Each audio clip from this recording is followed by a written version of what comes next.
What's up, you guys? Code Assassin here. This is literally my fourth damn video because of the glitches are happening on right now.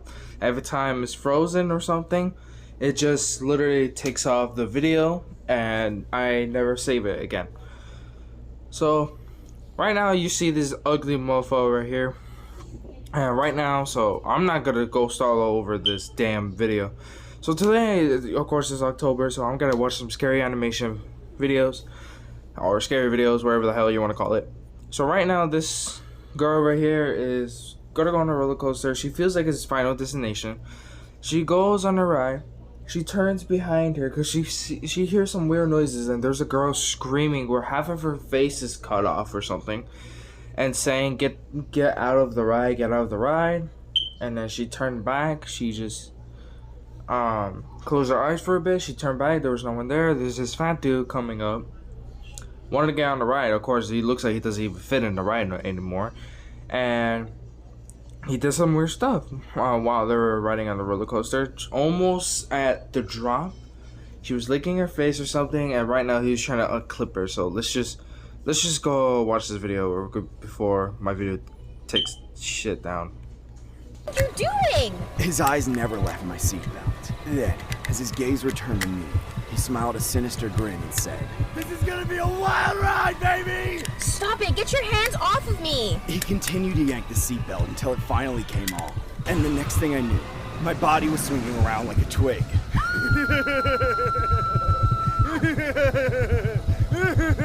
I held on for dear life, certain I would end up in a hospital bed, dead, or barely breathing.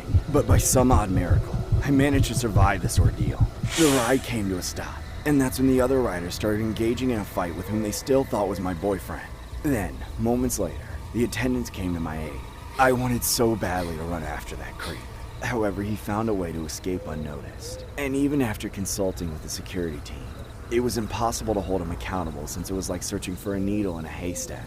But after reflecting on the incident, I truly believe that he was the very same man who took the life of that young girl in the carnival years back. But what still gets me to this day was the warning our spirit tried to give me.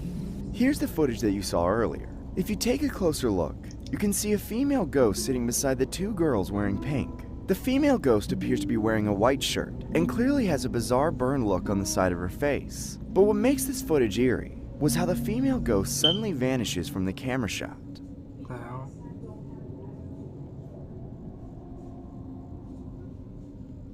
It's like the face of the Purge.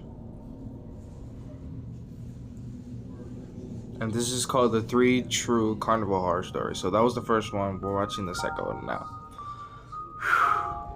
Come on there. If you walk through, does anybody ever point at you and go Godzilla? There goes Tokyo. Oh wow. What were you doing, bowling for cheeseburgers? The next story was inspired by the classic Dunk Tank Clown tormenting the guests, which you can see in this video clip. The clown says some pretty harsh insults with zero filter, so you can imagine how badly one would want to hit the target. We wanted to create a nightmare fuel that may leave future fairgoers to perhaps keep it shut and let the clown do the talking, cause you know, it may be a nice jester. Last summer, I moved to a new town during the break. It kinda came out of nowhere, so I really wasn't able to say goodbye to any of my friends, and since I hadn't gone to school in my new area, I didn't know anybody in my neighborhood. I was really by my lonesome, and since I was an only child, I didn't even have a brother or even a sister to hang out with. All I had was the ancient original PlayStation and a handful of games. As you can imagine, I got bored of playing the same games I'd been playing for basically my whole life, so after a few weeks of cabin fever, I decided to go for a walk around my neighborhood to see if I could meet someone by chance and maybe make a much-needed friend. One of the first things I noticed was a bunch of weird sounds, like some kind of theme park was hiding in the trees. I thought it was a little out of place for me being in the middle of a suburb, but I walked on to try and find it. A few blocks down, I ran into this kid named Victor. He struck up conversation and we talked for a little while, and things seemed pretty friendly. I was excited to have finally found a friend after spending so much much time cooped up by myself. I asked to trade numbers since he was pretty cool and I thought we might hang out later. He agreed, but to my surprise, he wanted to hang out right then and there. You want to go to the carnival down the road? You'll need a few bucks for tickets and stuff. There's a carnival in the neighborhood? Yeah, can't you hear those sounds? Well, I did bring my allowance, so yeah, I guess I can go. I was interested to see this hidden carnival, and I figured I'd never get a better chance to meet my neighbors until the school year. We followed the sounds until we reached the end of the cul-de-sac, then walked through a decorated path in the woods until we rounded looks the like bend he and the could flashing kill lights finally someone. appeared. It was a decently sized carnival, and it was pretty packed. There were a couple of mini roller coasters, a bunch of those spinning rides, a Ferris wheel, and a whole lot of games. Victor pointed out this one particular game that he wanted to play. It was a dunk tank, where there's a clown sitting on a trap door above a big tank of water, and you try and hit the switch to drop him in it. As we approached the tank, I couldn't help but notice that the clown was giving me a really weird look. That's Pennywise, bro. For 3 balls, boys. I usually give the males only 2, but y'all fit perfectly in the female category. Damn. Come on, hit me with your best shot. You got $5? Yeah, I'm in if you're in. Come on, it's only $5. Don't worry, I won't tell your mom that you spent $5 for a new pair. We both entered the contest and decided to stagger out throws. Victor had a good arm, but he just barely missed. I screwed up my first throw when the ball slipped out of my fingers. Victor almost hit the target again, but he still hadn't dialed it in. I had a feeling the balls were tricky somehow, or that the game was rigged. I got a better grip, but the ball still didn't go where I thought it would. Then, So, Victor one and last I shot. both missed our last shots. Uh-oh, better luck next time. But right as I was about to walk away, Victor ran up to the tank and punched the target with his bare hand. The Damn. clown went straight down into the tank and immediately started flailing and freaking out, screaming and cursing at us. You little rats! Do you know how long it took me to become a clown? 0 seconds? He made me do it. What? No, I didn't. I'm gonna throw you in the tank and make you wet like your mother. Run, dude! We both sprinted away from the clown as fast as we could, weaving through the crowds and rides to get him off our trail. Once we That's were when you sure know he's that not a we'd good friend lost right him, we got in line for the best attraction at the whole carnival, the bungee launch. There was a huge line that doubled back several times, so once we got through the first bend, we knew that insane clown would never be able to find us. Hey man, I'm really sorry about that. I really wanted to see him get dunked, but once I saw how crazy he got, I knew I couldn't handle the heat by myself. You got your $5 worth though, right? Yeah, that was worth the money. And you're alright, man. Just don't do it again. Pretty soon, we forgot about the whole dunk tank incident altogether. The anticipation for the bungee launch was building. The cage-like enclosure could only hold 2 riders at a time, but it took off into the sky with lightning speed. Some of the riders actually wanted couldn't to do handle the- it. They'd come the back slingshot down from the one. heights all shaken up and crying.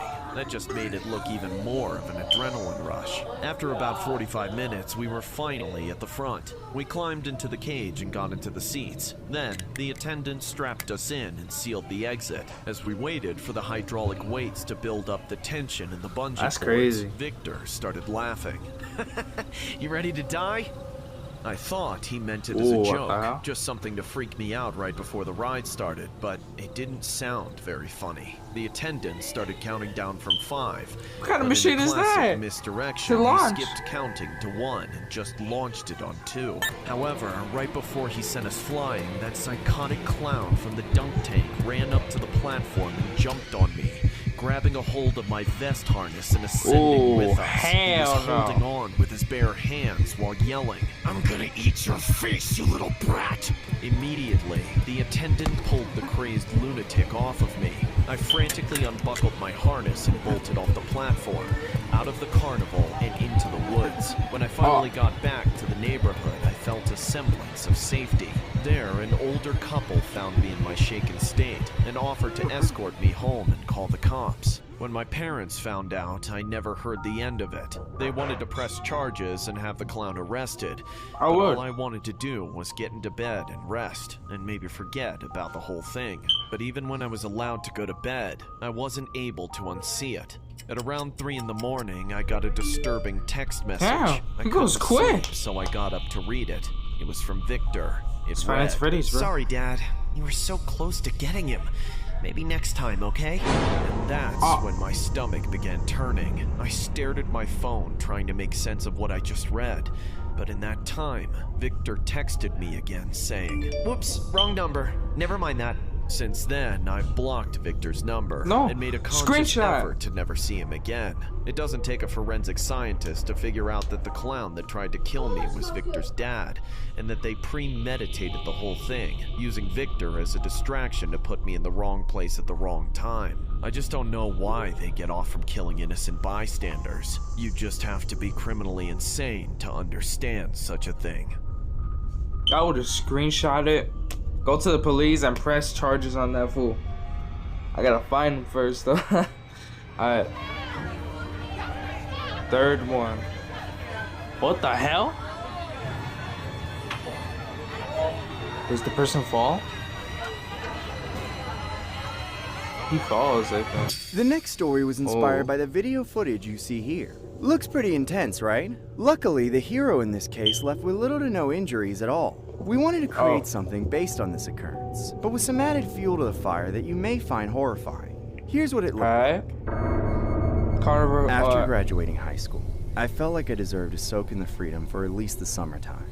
Even though the heat was sweltering, I did go to my friend's house a few times here and there. We usually played together online, but sometimes we like to go old school and play split screen. I was content with everything, but my friend was getting into the spirit of trying new things. Dude, I don't feel like wasting my whole summer playing video games. We should go somewhere and do something. Okay, like what? That's what I'm well, trying there's to a do. carnival in town for the summer. I hear the tickets are mad cheap. A carnival? I don't feel like standing around and sweating in line just to ride some boring old ride that's probably gonna end me. You wimp. Are you gonna stay? Does this? He looks like the kid from fucking Meet the Robinsons. That one kid who has a little top hat, the black top hat in his head when he growed up. He looks like him. Home with a box of tissues and lotion the whole summer? Or are you coming to the carnival? Damn. At least I don't waste my money on anyone. Dude, we're virgins! If we keep playing Call of Duty all damn day, we'll never get our feet wet. Do you want an AT&T plan, or do you want to be stuck on Virgin Mobile for the rest of your damn life? Fine, damn. alright. Right before I got home, my friend told me about a movie I should watch to get me into carnival rides and quell my fears. He said it was called Final Destination. I never heard of it before, as my parents never let me watch any R-rated movies. When I got home, I started watching it in my room. At first, everything seemed normal about the movie, but then things took a horrific turn. After the first couple outrageous series of events, I finally realized that it was just a dumb horror movie and turned it off and went to bed. But when that I is finally not a managed dumb to horror sleep, movie. I had vivid nightmares. I envisioned I was at the top of a huge Ferris wheel. Then I noticed it wasn't moving. Everything around me started swirling and pushing me. And then, I was suddenly ejected and plummeted to the concrete. Oh, But right when I was about well, to I hit guess the ground, that's why I woke up in they a cold edited the sweat. part. I was Are you Catherine Cortez Masto is pocketing hard-working Nevadans to the tune of millions of dollars a year, supporting higher... But I couldn't Sorry go back about to the sleep, end. Let's so I keep decided watching. to take a shower. When I looked in the mirror, I saw a stream of blood gushing from my nose. I figured I'd scratch myself in my sleep while having that nightmare, so I plugged it up and forgot about it.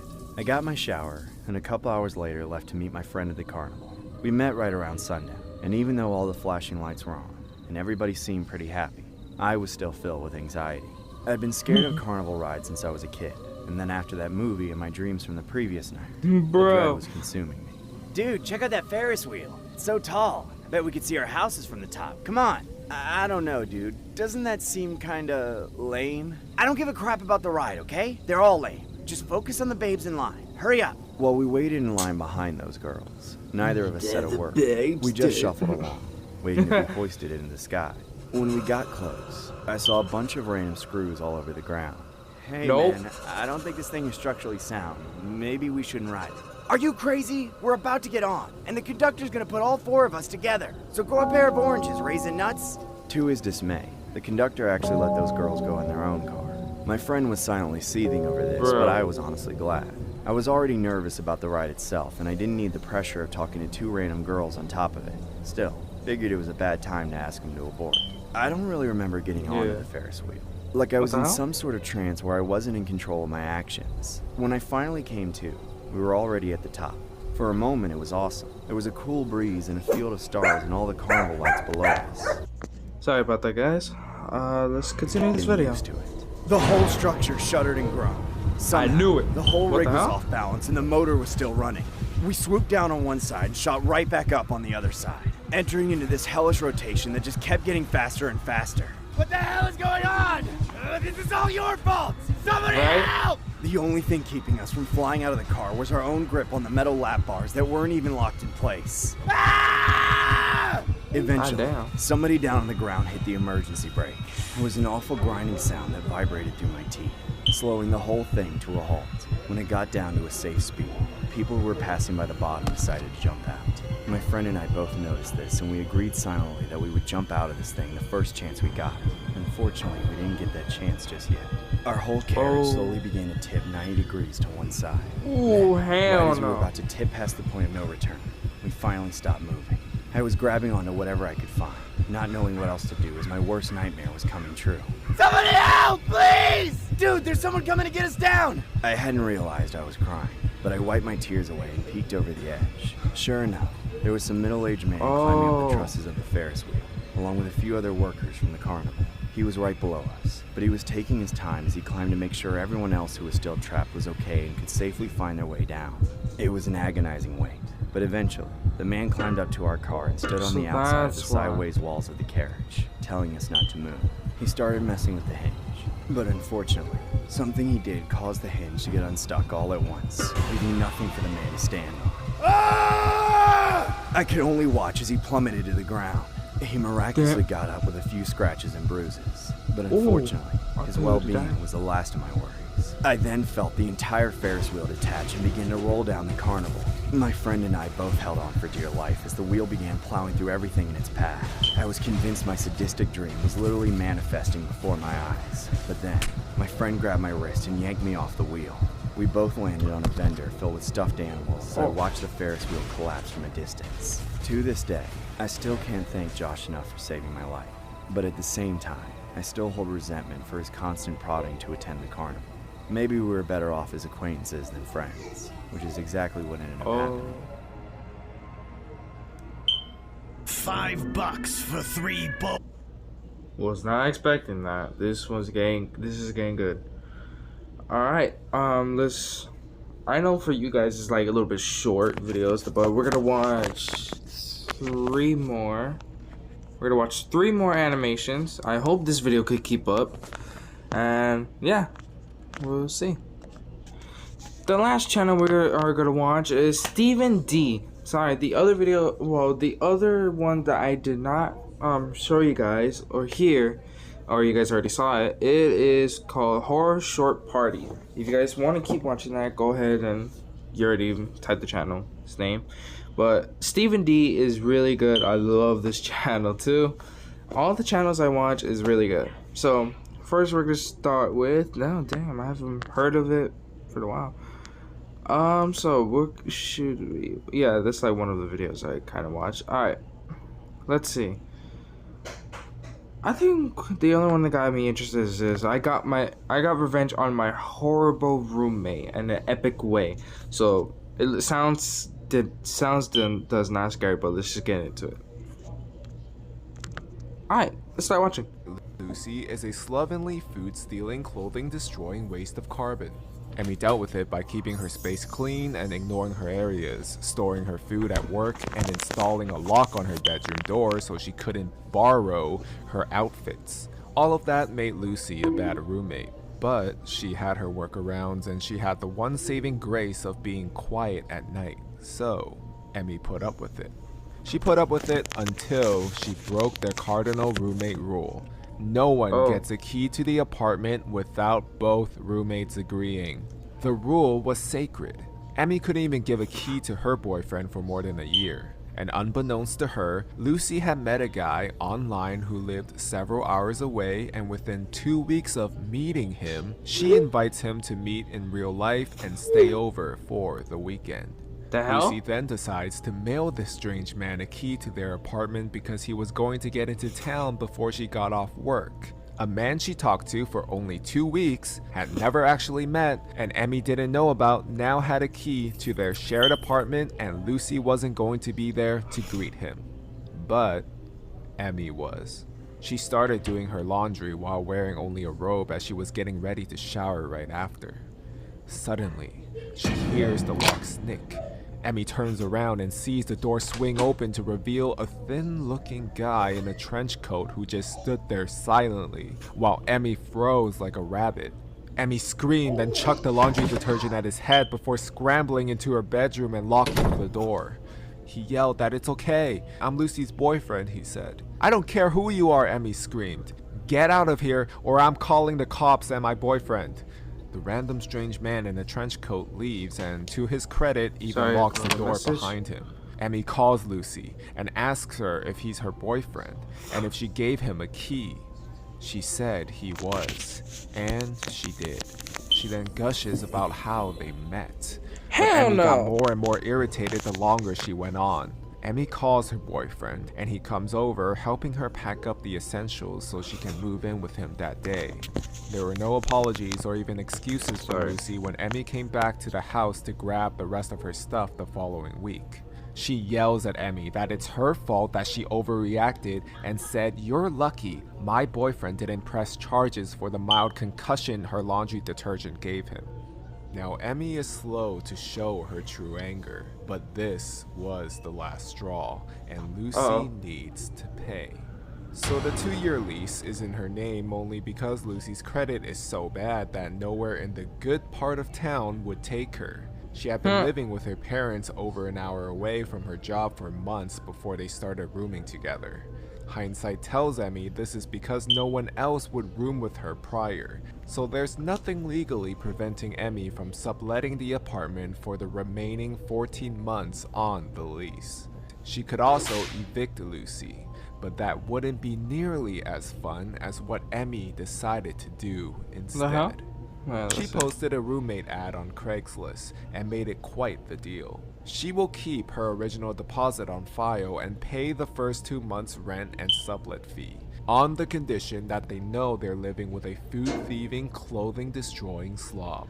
Emmy may want revenge, but isn't willing to sucker some innocent person into it. Over the next couple weeks, she got a few nibbles, but no one had the flavor she was looking for to match Lucy. Then, Emmy gets a message from Kevin. Kevin goes down her list of warnings. He doesn't care about food thieving, he orders takeout and hates leftovers. And for obvious reasons, Kevin isn't worried about Lucy borrowing his clothes. And Kevin admits that he's a huge slob as well, and not having to pay attention to it is actually a plus. Kevin says the 2 months rent seems kind of excessive and there must be more to the story if Emmy was willing to pay that on top of the deposit and the sublet fee. So Emmy tells Kevin the rest of the story. He tells her he'll take the deal, but she should know something about him. Kevin says he is very happily active in the singles scene, not looking to settle down, but very much looking to continue bringing home a revolving door of F-buddies. Sometimes they'll stay for a couple days or a week at a time, so it's good to know the key rule isn't really that big of a deal. Emmy tells him it sounds like he and Lucy will be a good roommate match. Kevin fills out the paperwork, the leasing office does his credit/background check and gives it the green light. And finally, Emmy then mails Kevin her key. Kevin moves in.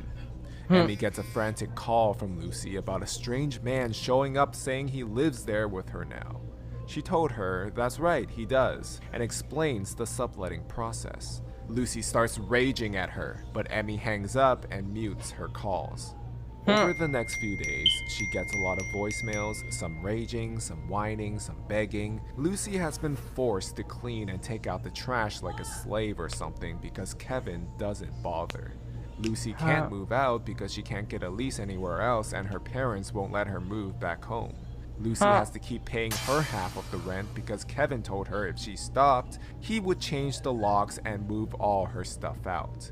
And after a few weeks of radio silence, Lucy calls again and Emmy decides to pick up. She tells her she's so happy to get a hold of her. Kevin is now bringing men home every couple nights, and sometimes they don't leave for days and days. Emmy hears her out and calmly responds, "Yeah, having a roommate who hands out keys without your consent to guys you don't know is a bit, isn't it?" I love that. I love that one. That's good. Alright, we'll move on to two more videos that I'm gonna see if we can watch. No, are you kidding me? Next one we're gonna watch is the insane $100 million diamond heist. Oh, I wanted to see how this goes. When you're busy dealing with groceries, you can... Alright, let's watch this. Leonardo Notarbartolo, born in 1952, was the mastermind behind the insane $100 million Antwerp diamond heist. Located in Belgium, I don't think this is scary, but we'll see. Alright, hold up.